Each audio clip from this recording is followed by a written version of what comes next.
Welcome back. When former Bumble executive Michelle Kennedy became a new mom, she says most of her girlfriends were still dating and hanging out in the club. So when she needed advice about motherhood, she found herself turning to anonymous mom blogs at 2 in the morning, feeling alone and isolated.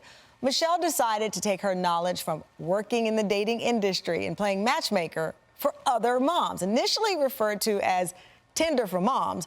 Michelle launched the Peanut app in 2017 as a tool to connect moms with each other. Now, with over 2 million women using the app, the platform has expanded to be the first online community to connect women throughout various stages of their lives, from pregnancy to menopause. Michelle joins us via Skype from London, England. Michelle, thank you so much for joining me. Thank you so much for having me. How are you? I'm doing great, and I think we're all doing better now that you have this app to help us in this mom journey, mom to mom. I understand that 2 a.m. reading blogs, trying to decipher whose comments are real and whose are not. Michelle, you were at an interesting point in your own life. You'd read the baby books, you'd done it all, but you were not prepared for that sense of isolation that you found yourself feeling. Yeah, I think you go through this really seismic life change, right? Where you're kind of so excited, the anticipation, you've bought everything, you've read the books, you feel really prepared. And then what happens is this small person arrives, the reality hits you, and you're like, life has changed forever. And I now need to try and work out who I am in this new role. It's this strange feeling of your identity is changing. You're really thinking about what's coming next for you. You're learning how to be a mom.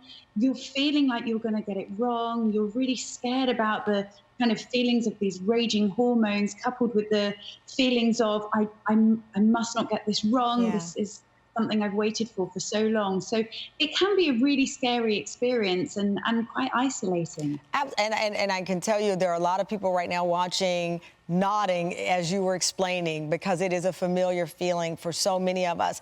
Now, you'd been working in the tech world, but from the dating perspective and learning how to connect people that way. What was the light bulb moment when you said, okay, if I can connect people on dates, I surely can connect moms to help each other out? You know what happened actually is it was exactly that feeling where I was like, I'm connecting people to go and find their partner and to date. And I can't even find a girl in my local area to go for a coffee with. You know, my girlfriends weren't at the stage that they were having babies. And it's like 2 o'clock on a Wednesday afternoon. Your girlfriends are at work and you're with a small person and you actually don't really know what to do. So it felt like a really natural progression for me. Hang on a minute. What if I take the algorithms that we use to connect people romantically and apply it to platonic friendships to help me find some women in the area and really just kind of prove it out? Will women use an app like this to find friends? And the rest is kind of history. It just blew up in a way I could never have expected. What's so stunning is that, and not that this is not a great idea, but that it didn't exist, right? When you think, it's like, we always talk about the womanhood and the sisterhood and the uplifting each other, but this way to connect moms to other moms did not exist. Imagine that all that was there were the kind of old school forums that, you know, have been around for kind of 15, 20 years. And that was it. Like, unless you're going to go to an in real life, like mommy meetup class, which, by the way, in the very early weeks, you're not going to, right? Because you're waiting for a certain period of time before you can go and you're not so worried.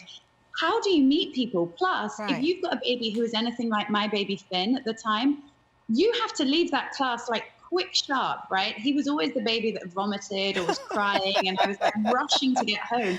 So I wasn't like hanging around to mingle with these moms. I was thinking about need to get home, need to change him, maybe it's nap time, whatever it is. So the fact that nothing existed for moms, the fact that nothing existed for women was an amazing opportunity for us, but a huge gap because the fact of the matter is not enough women are working in tech and therefore not enough women have the experience to start building. And I think that was probably the biggest opportunity It's for a great Peanut. opportunity. So with Peanut, you've created this community where women say they feel more comfortable talking about these silent struggles, whether it's infertility, postpartum, depression, menopause. And I love that recently you launched a campaign that went viral called #Renaming Revolution. And it all started with this video.